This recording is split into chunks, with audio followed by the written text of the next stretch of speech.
penggali kubur datanglah daripada keluarga jenazah yang akan dikebumikan tersebut meminta untuk dibuatkan lubang untuk putranya yang meninggal. Ketika kemudian selesai menggali kuburan tersebut, biasa dengan ukuran yang standar, Pak. Berapa sih ukuran biasanya? 1 kali 2. Kita tanah lebar dia, Pak. Mau tanah sehektar-hektaran juga, Pak. Tetap, Pak, kuburan mah 1 kali 2. Ada nggak kuburannya 100 meter? Ada nggak, Pak? Lah rugi kata ahli warisnya. Rugi. Masya Allah. Ketika kemudian dia selesai menggali kuburannya, agak lama kemudian jenazahnya datang untuk dikebumikan beserta ibunya yang mengiringi jenazah putranya tersebut. Kan penggali kubur biasanya nanggapin jenazah dari bawah. Betul apa betul? Nanggepin. Dari atas diberikan kepada penggali kubur yang ada di bawah untuk kemudian diletakkan sesuai dengan cara Islam. Masya Allah, Pak, ketika beliau mau menaruhkan jenazahnya yang sudah mendekati tanah, Masya Allah, penggali kubur tersebut merasa kuburannya itu lebar, luas, bak hamparan, hamparan padang rumput yang sejuk dirasakannya.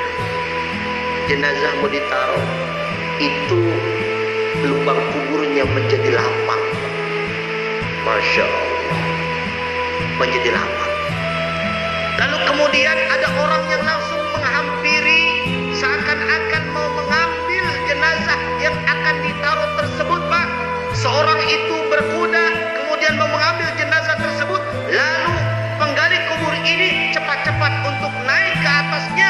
Dia takut, dan begitu takutnya sehingga dia seakan-akan tidak kuat untuk berlama-lama di bawah kuburan tersebut. Lalu Bapak, setelah itu dia tidak banyak bercerita. Kemudian selesai dikebumikan, dirapihkan kuburannya. Setelah itu kemudian dia makin penasaran ada apa itu sebenarnya yang terjadi daripada jenazah itu. Beberapa hari kemudian, Pak,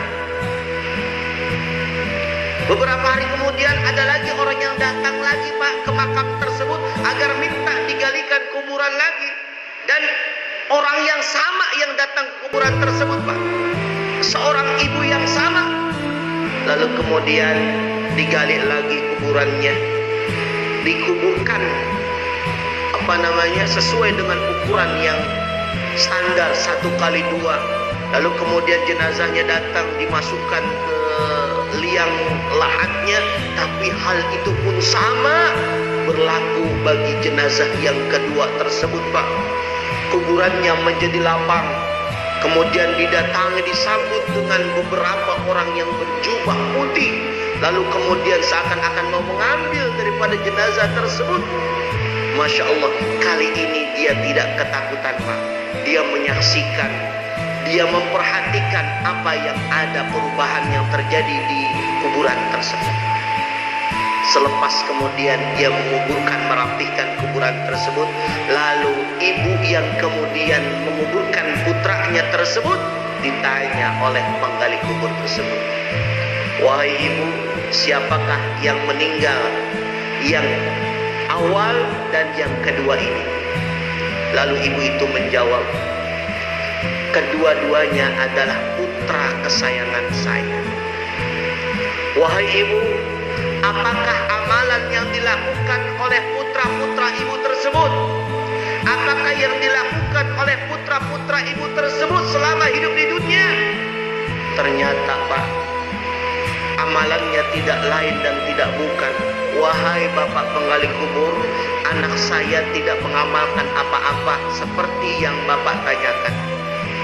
Anak saya adalah orang yang cinta kepada ilmu. Anak saya setiap saat, setiap waktu yang dicarinya ilmu, dia belajar setiap saat, setiap waktu, kapanpun." Masya Allah, penggali kubur tersebut kemudian terketuk hatinya. Itulah pelayanan yang Allah berikan kepada orang-orang yang mencari ilmu. Jangankan di akhirat, di alam barzakh saja sudah diberikan fasilitas istimewa oleh Allah Subhanahu wa ta'ala. Insya Allah. Kira-kira kalau kita mati, kuburan kita sempit apa lega, Pak?